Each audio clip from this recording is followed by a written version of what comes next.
The knife clatters against the plate. My fingers freeze. The sound echoes through our kitchen like a gunshot. Dad's head snaps up from his newspaper, his eyes narrow. Anna. Just my name, nothing else. But I know that tone. Sorry, I whisper, quickly repositioning the knife alongside the fork. I've been setting the table for 20 minutes, making sure everything is perfect. The fork's exactly 1 inch from the edge. The napkins folded into triangles, just the way Mom likes. The glass is placed precisely above the knives. It's Sunday dinner in our farmhouse outside Millfield, Ohio. The June heat presses against the windows, making the kitchen feel smaller than it is. The ancient air conditioning unit rattles and wheezes, but barely cools the room. Mom waddles in from the living room, one hand supporting her lower back, the other resting on her enormous belly. 8 months pregnant, and she looks ready to burst. Dark circles shadow her eyes. She hasn't smiled in weeks. Is the table ready yet? She asks, not really looking at me. Almost done. I carefully place the final spoon, then step back to check my work. Dad folds his newspaper with a sharp snap. Took you long enough. I bite the inside of my cheek and force the corners of my mouth upward. The smile feels plastic on my face. I wanted to make it nice. Mom sighs as she lowers herself into her chair. Richard, would you get the roast out of the oven? Anna, the potatoes. We move around the kitchen in our familiar dance of distance. No one touches, no one speaks unless necessary. The back of my hand brushes against the hot dish of potatoes as I set it on the table. A flash of pain. I swallow the yelp that rises in my throat. Sit down, Anna, Dad says, already cutting into the roast. We need to discuss something important. My stomach tightens. In our house, something important never means good news. Mom stares at her empty plate. Her fingers trace circles on her swollen belly. She won't look at me. What is it? I ask, my voice coming out smaller than I intended. Dad spears a piece of meat, inspects it, then places it on his plate. Your mother's due date is getting closer. I know. 4 more weeks. I've been counting down the days until I meet my baby brother or sister. With the baby coming, he continues, things are going to change around here. I nod. I've already given up my craft table in the spare room, helped Mom wash the baby clothes that came in boxes from her sister Margaret, listened to Dad complain about the cost of diapers and formula. Anna, look at me. I lift my eyes to meet his. Something in his face turns my blood cold. When the baby comes, Dad says, cutting each word clean and precise, you'll be staying with Aunt Margaret, not for a visit, for good. The words don't make sense at first. They're just sounds. Then they crash through me like a wrecking ball. What? The word barely escapes my throat. It's for the best, Mom says, still not looking at me. Margaret has plenty of room at her place in North Carolina. You'll like it there. But I live here. My voice quivers. This is my home. Your mother needs rest after the baby comes, Dad says, as if explaining something obvious. We can't handle both of you right now. Both of you. Like I'm a package, a burden, an afterthought. I can help with the baby, I whisper. I can be quiet. I can. The decision is made, Anna. Dad's tone ends the discussion. You leave next weekend. Next weekend. 7 days.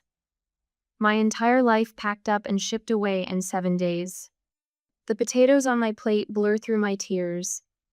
I blink hard, knowing crying will only make Dad angry. 9 years of practice has taught me how to swallow my feelings until they're hidden deep where no one can see them. I think about my classroom at Millfield Elementary, where my 4th grade artwork never makes it to the bulletin board. About Mrs. Wilson next door, who sometimes watches me with sad eyes but never says anything when Mom forgets to pick me up from the bus stop. About the bedroom I've painted sunshine yellow with my own saved allowance. All disappearing in 7 days. Mom finally looks at me, her face a blank mask. Margaret is excited to have you. She's already fixed up a room. Already fixed up a room. This wasn't a sudden decision. They've been planning this, planning to send me away. I cut my meat into tiny pieces, each slice precise. Perfect.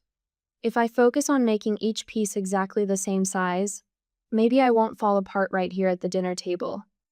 May I be excused? I ask when I can trust my voice again. Dad waves his fork dismissively. Go pack what you want to take. Whatever doesn't fit in 2 suitcases stays behind. 2 suitcases for 9 years of life. I walk to my room, back straight, steps measured. Only when I close my door do I allow myself to slide to the floor, arms wrapped around my knees, making myself as small as possible. On my bed sits the stuffed rabbit I've had since I was a baby. One ear is missing and the fabric is worn smooth from years of holding it close. Will there be room for him in my suitcase? Or will he be left behind too?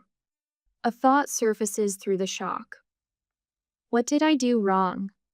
But deep down, I already know. I existed. And somehow, that was never quite enough. Aunt Margaret's house smells like cinnamon and fresh bread. So different from our sterile home where Mom banned scented candles because they gave her headaches. This is your room, Anna, Aunt Margaret says, pushing open a door painted sunshine yellow exactly like my old room. Did she know? Did Mom tell her? I step inside, my 2 suitcases clutched in white-knuckled hands. A patchwork quilt covers the bed, explosion of colors fighting against the gray emptiness inside me. A mason jar of wildflowers sits on the nightstand, purple and yellow blooms reaching toward the sunlight streaming through lace curtains. Aunt Margaret kneels beside my suitcase, her weathered hands opening it with gentle reverence. She lifts out my clothes one by one, smoothing wrinkles, hanging each piece in the closet as if they're precious things. I don't fold right, I blurt out. Dad says I never get the corners straight. Her hands pause. Something flickers across her face, a shadow I can't name. There's more than one way to fold a shirt, Anna. Your way is just fine. She takes out the stuffed rabbit with the missing ear. Instead of setting him aside as I expect, she places him in the center of the bed, like he belongs there. This is your home now, she says, straightening up with a small grunt. For as long as you want it to be. Home. The word lodges in my throat like a stone. 3 weeks later, I'm exploring the attic. Aunt Margaret said I could look for books up here. The floorboards creak beneath my feet as dust motes dance in the beams of afternoon light. Cardboard boxes line the walls, each neatly labeled in Aunt Margaret's slanting handwriting. A wooden trunk catches my eye. Inside, I find old photo albums, Christmas ornaments, and a stack of letters bound with faded blue ribbon. I recognize Dad's handwriting immediately. My fingers tremble as I untie the ribbon. The first letter is dated 14 months ago. Margaret, we've discussed this at length, and Diane and I feel it would be best for Anna to live with you after the baby comes. She's always been difficult, not like other children. I know you've been fond of her, so we hoped you'd be amenable to this arrangement. Difficult, the word burns into my brain. I flip through more letters, scanning the pages. Words jump out like slaps. Constantly requiring attention. Diane needs to focus on the baby. Never quite fits in with other children. Best for everyone. A floorboard creaks behind me. Aunt Margaret stands there, a tray with 2 glasses of lemonade in her hands. Her eyes land on the letters, and she sets the tray down with a sigh. I hoped you wouldn't find those. She lowers herself to the floor beside me, her knees popping. Anna. They planned it for a whole year. My voice sounds far away. They were going to send me away even before Mom got pregnant again. Aunt Margaret doesn't deny it, doesn't try to soften the truth. She just takes my hand. Your parents had offers of help from your Uncle James, from your grandparents. They refused. She squeezes my fingers. I wanted you here, Anna. I've always wanted you. I stare at the letters in my lap. Why didn't they want me? Some people shouldn't be parents, she says simply. It's not about you. It never was. My 10th birthday arrives on a Tuesday in September. I've been at Aunt Margaret's for 3 months now. She bakes a small chocolate cake with vanilla frosting. 10 blue candles form a circle on top. Make a wish, she says, her smile crinkling the corners of her eyes. I close my eyes and blow. I don't wish for them to take me back. All day, I wait for the phone to ring. It doesn't. 2 weeks later, a package arrives. Inside is a store-bought card with a cartoon cat wearing a party hat. Happy birthday, Anna, in printed letters. Below, in Dad's handwriting, from Mom and Dad, only Dad signed it. Mrs. Wilson, my new teacher, keeps me after class today. This essay is outstanding, Anna, she says, tapping my paper about pioneer women. You have a remarkable voice for someone so young. I wait for the but. It doesn't come. On the bus ride home, I press my forehead against the cool window, watching the countryside blur. The bus stops at the end of Aunt Margaret's long driveway. As I step off, Mr. Jenkins from next door waves from his garden. Got those tomato plants ready for you, he calls. Come by any time to pick 'em up. At dinner, the phone rings. Aunt Margaret answers, then smiles at me. It's for you, Anna. Someone named Becky? The girl from my science class. The one who asked if I wanted to be her partner. She wants to know if you can sleep over on Saturday, Aunt Margaret says, hand covering the receiver. A sleepover. I've never been invited to one before. The photo arrives on a Tuesday. A chubby baby with wisps of blonde hair. My brother, Logan. On the back, Mom's handwriting. Logan, 3 months. He's such an easy baby, sleeps through the night already. I take the photo to the barn and sit in the hayloft, legs dangling. Easy baby, not difficult, not like me. Aunt Margaret finds me there an hour later, tears dried on my cheeks. I saw the photo, she says, climbing up to sit beside me. I don't think I was the problem, was I? The question feels huge, like it's been growing inside me for 10 years. Aunt Margaret puts her arm around my shoulders, pulling me against her soft side. No, sweetheart, she says, you never were. Morning light streams through my bedroom window, catching dust motes that dance like memories. I trace 10 notches carved into my wooden bedpost tone for each year since I arrived at Aunt Margaret's farm.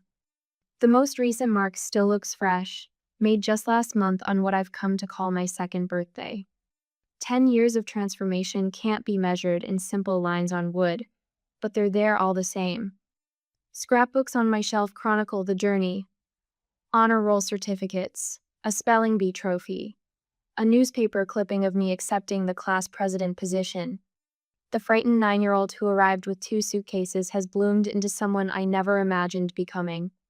I pull on jeans and a faded t-shirt, the day already promising summer heat. Outside, the farm stretches before me no longer foreign territory, but a sanctuary I've learned to tend with my own hands. Each garden row, each repaired fence post, each chicken named and cared for, has taught me self-sufficiency in ways my parents never bothered to consider. Aunt Margaret stands at the kitchen counter, her hands working pie dough with practice movements. At 67, her fingers have grown more gnarled, but they never stop creating. College girl's sleeping late today, she teases, glancing at the clock that reads 7:30 a.m. Summer break privilege. I steal a piece of apple from her filling bowl. Besides, I was up reading until 2. The memory surfaces of winter evenings with Aunt Margaret, quilting by firelight while she read Dickens aloud. How many classics have we shared this way? The bookshelf in the living room stands as testament to our literary journeys, each volume, inscribed with notes we've exchanged about the characters and their choices. Those philosophy books will keep you up all night. She smiles, her eyes crinkling at the corners. Better than those murder mysteries your grandfather used to read. My moral compass took shape under her guide enseignant, through lectures but through quiet conversations about consequence and mercy.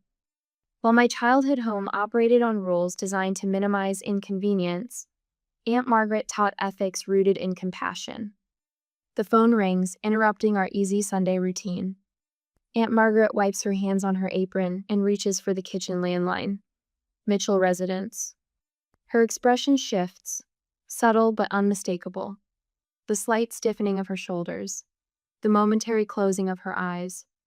10 years of watching this woman has taught me to read these small signals like a second language. Yes, She's here. A pause. I understand. She turns, extending the receiver toward me with one hand, while the other finds my shoulder, steadying me before I even know I need support. It's your mother. The plastic feels cold against my palm. I haven't heard my mother's voice since I was 14, when an awkward birthday call ended with her telling me how wonderfully behaved my brother was, unlike some children. Hello? Anna. My mother's voice sounds older, tighter. We need to talk to you. No, how are you? No acknowledgement of the 5 years of silence. Just the demand, as if time hasn't passed at all. What about?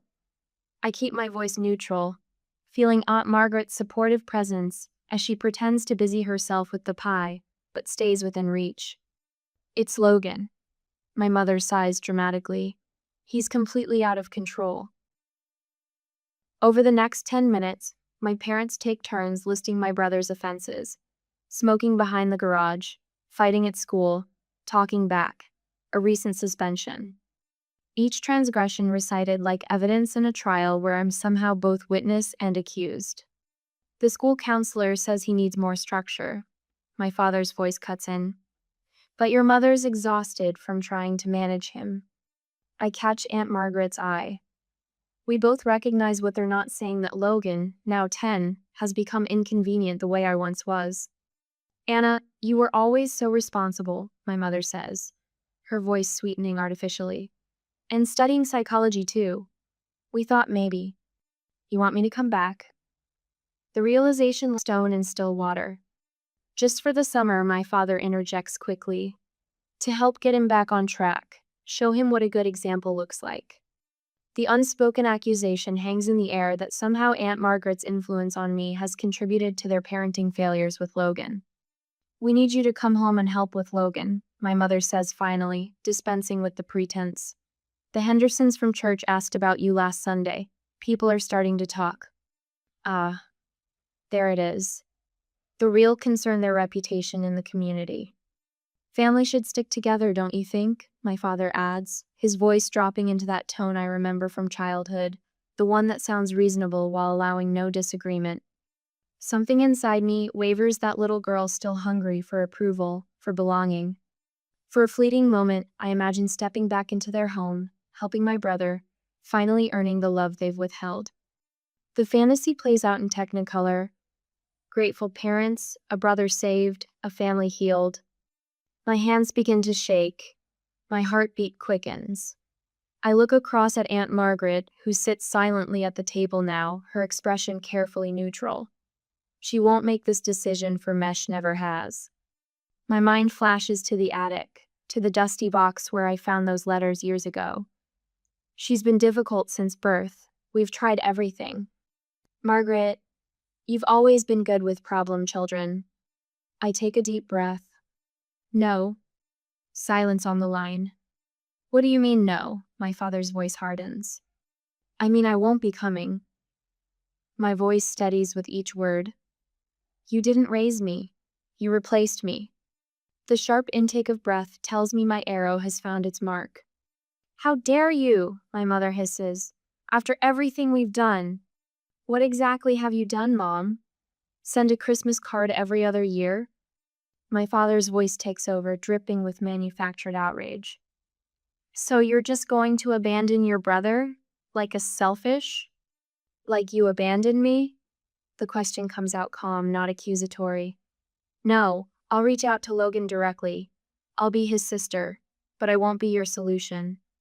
Anna Elizabeth Mitchell, you listen to me.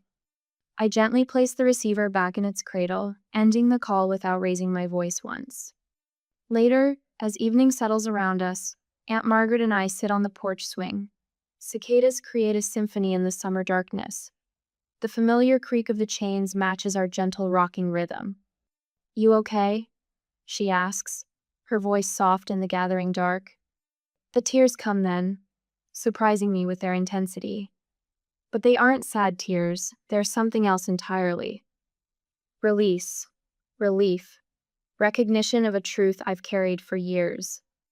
Aunt Margaret's arm settles around my shoulders, solid and warm. I've never been more proud of anyone in my life. she whispers.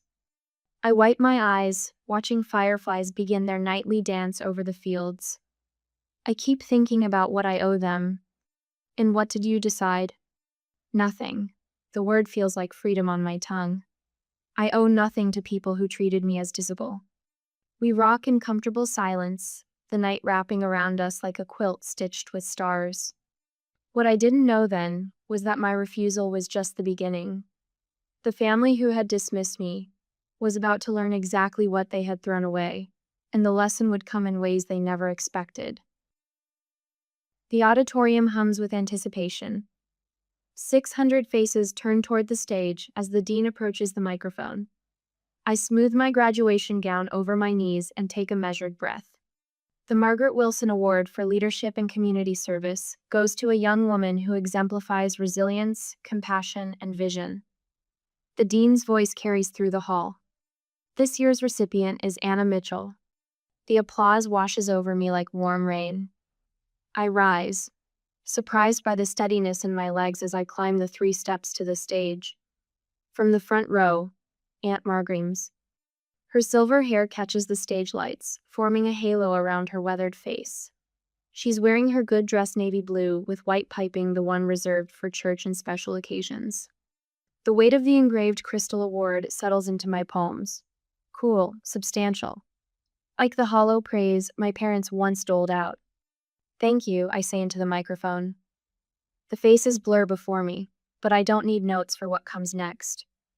We often talk about family, something we're born into. A lottery of blood and circumstance. My voice grows stronger with each word. But that's only the beginning of the story, isn't it? The audience stills. Some people are born to parents. I was raised by love. The words emerge clear and unhurried. Every act of kindness shapes us. Every person who chooses to stay when they could walk away becomes our true family. From the corner of my eye, I catch Aunt Margaret wiping a tear with her handkerchief. 20 minutes later, as we stand amid a cluster of well-wishers, she squeezes my hand. Your parents have no idea what they threw away, she whispers.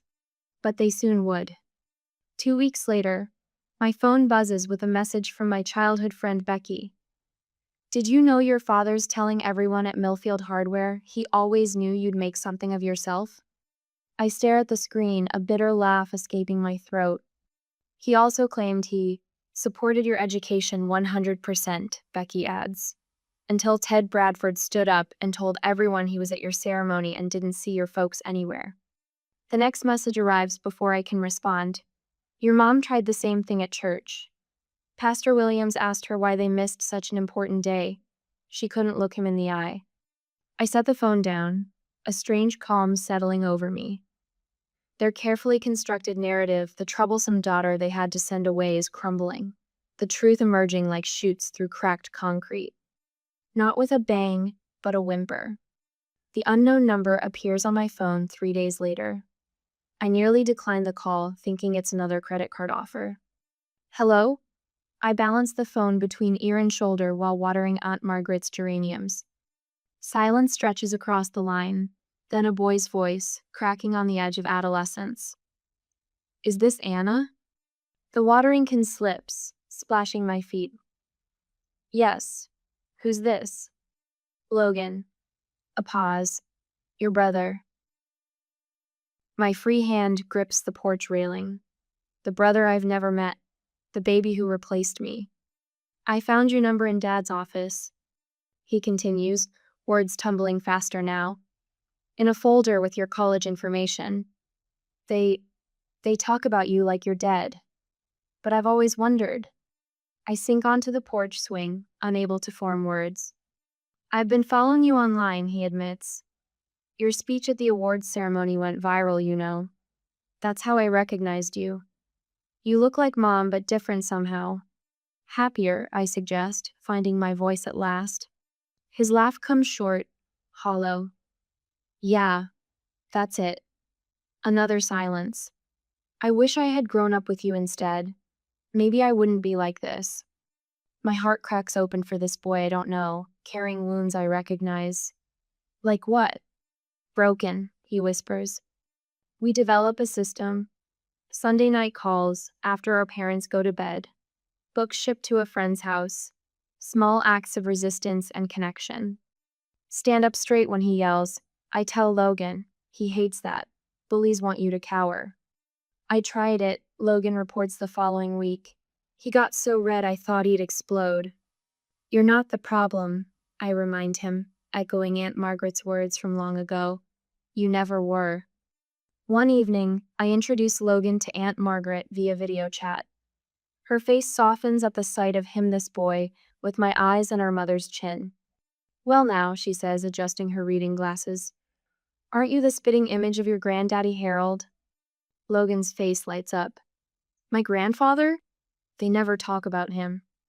Something shifts in Aunt Margaret's expression. Perhaps it's time you met him. The call from my maternal grandparents comes a month later. I hadn't spoken to them since I was 8, another relationship my parents had severed. Anna? My grandmother's voice, tentative. We've been talking with Margaret. I hold my breath. We didn't know, sweetheart, about what they did to you. We were told you were difficult, that you'd chosen to live with Margaret. I say nothing. Let the silence do its work. We've seen the photos Margaret shared. Your graduation, the farm, you look happy. I am, I confirm. Logan isn't, she says simply. We're filing for temporary guardianship next week. 3 days later, Logan calls, breathless with news. I'm packing, he says. Moving in with Grandma and Grandpa Mitchell tomorrow. How did Mom and Dad take it? His laugh sounds stronger than I've ever heard it. I told them exactly why I was leaving. Said I'm going to live with people who know how to love. Like Anna did. I close my eyes, picturing my parents' faces. Their carefully constructed world, the perfect family narrative they'd cultivated after discarding my crumbling completely. Not with a bang, but a whimper. And somewhere in the years between the little girl setting a perfect table and the woman I've become, I find I don't need their world to crumble anymore. I just need Logan to be free. Gravel crunches under unfamiliar tires. I freeze, fork halfway to my mouth. Sunday dinner with Aunt Margaret's sacred ritual for 15 years interrupted by visitors we never have. A car door slams. Then another. Who on earth? Aunt Margaret rises, falling to her lap. I know before I see them. Something in my bones recognizes the intrusion, like an old injury that aches before rain. Through the kitchen window, my parents, standing awkwardly in the yard. Mother smooths her dress. Father adjusts his collar. They look older, grayer, but the set of their shoulders, that particular tension remains unchanged. Anna. Aunt Margaret's hand finds my shoulder. You don't have to. I know. I place my napkin beside my plate. Let them in. They enter with rehearsed smiles. Mother's arms open for a hug I don't step into. Father extends his hand, which I shake briefly. The calluses on my palms scrape against his soft skin. Look at you, Mother says, voice high and brittle. You're all grown up. Aunt Margaret folds her arms. What brings you here unannounced? Father clears his throat. Family matters. We've been doing a lot of thinking, a lot of soul searching. It's time to heal what's been broken. Mother nods, eyes glistening with tears that don't quite fall. We've missed so much of your life, Anna. 15 years. I keep my voice level. That was your choice. We were young, we didn't know better. Father gestures toward the dining table. Mind if we join you? We've driven 8 hours to talk. Aunt Margaret serves them plates without warmth. The clinking of silverware fills silences where conversation should be.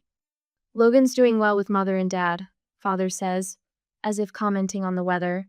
But this situation can't continue.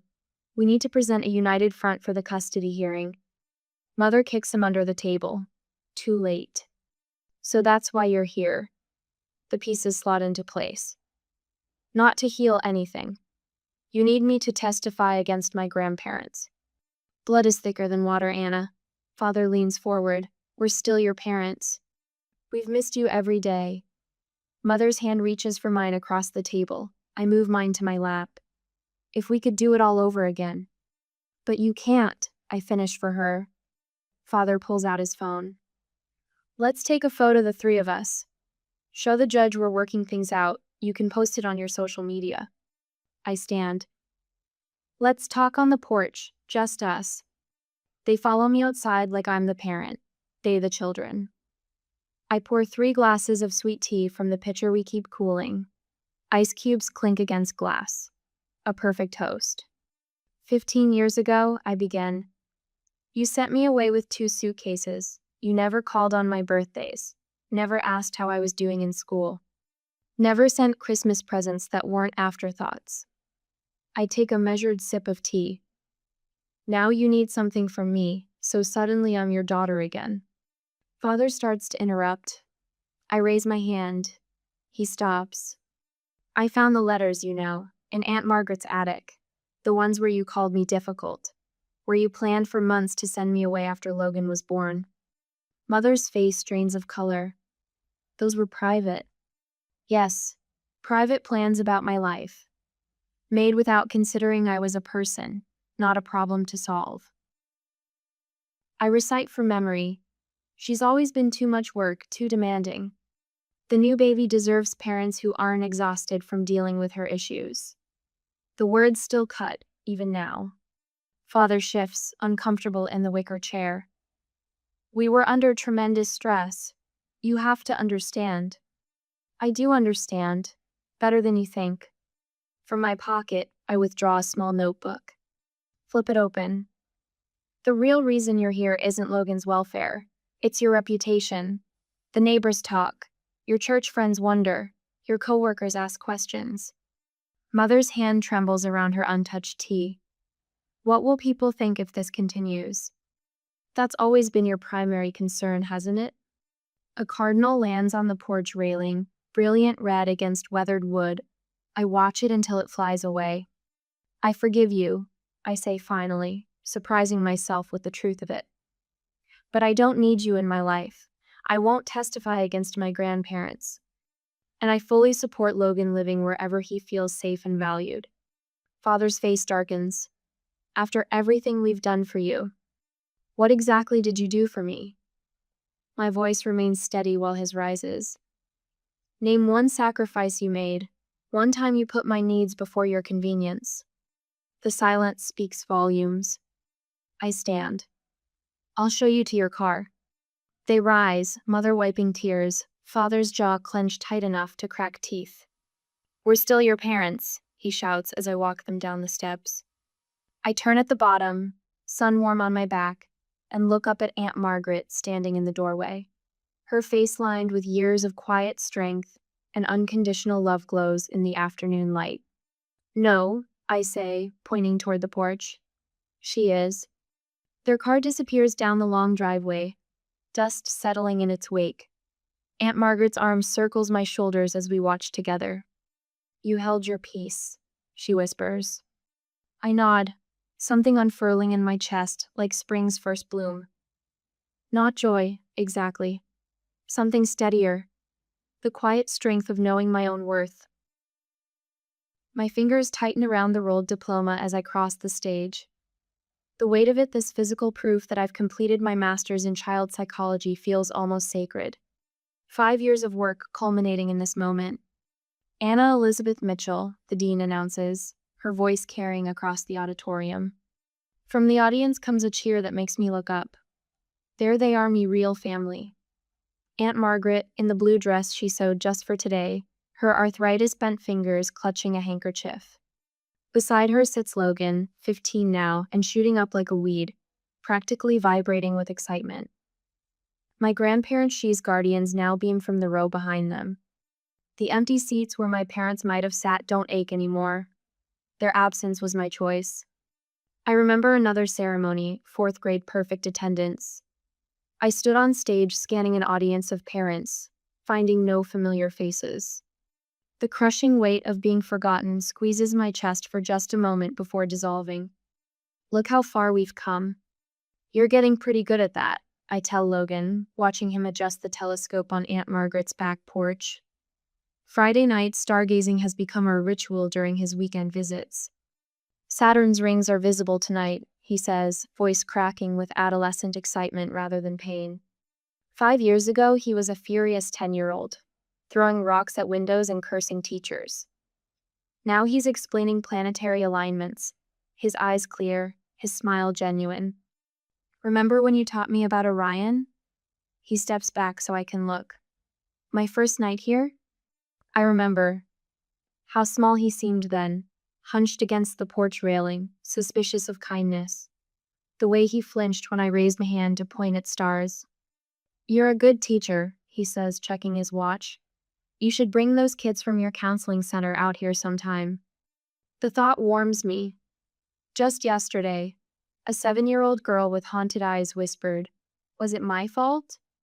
And I could tell her with absolute certainty, no, never. Not even a little bit. The email appears while I'm sipping morning coffee on the porch swing. Subject line, "One last attempt." From my mother.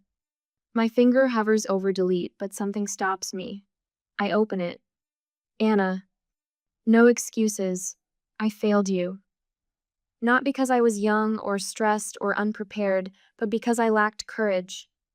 Your father and I made inexcusable choices that hurt you deeply. You deserved better. I'm sorry. Truly sorry. I don't expect forgiveness, I just needed you to know. Mom. No manipulation. No guilt. Just truth. 15 years too late. I type 2 words. Thank you. Then press send. It's all I owe her. All I have to give. Hold still, I tell Aunt Margaret, tucking the quilt around her legs. Evening brings a chill these days, even in June. We rock gently on the same porch swing, where I've cried, laughed, and grown up. Her hands spotted with age, but still steady rest in mine. Logan's room at college needs this quilt, she says. Blue and gray, his favorite colors. I nod, throat tight with gratitude. You saved me, I whisper. In every way a person can be saved. She shakes her head, silver hair catching the sunset. No, dear. You saved yourself. I just gave you a safe place to do it. Later, I stand at the property line. The sun sinks below the distant mountains, painting the sky in fierce oranges and pinks. My phone buzzes. Logan, thank you for showing me what family really means. I smile, pocketing the phone. Beyond this farm lies the vast world where I counsel children, teach parents, and build a life defined by choice, not circumstance. Family isn't always who you're born to. Sometimes, it's who shows up when everyone else walks away. And sometimes, if you're lucky enough, it's also who stays.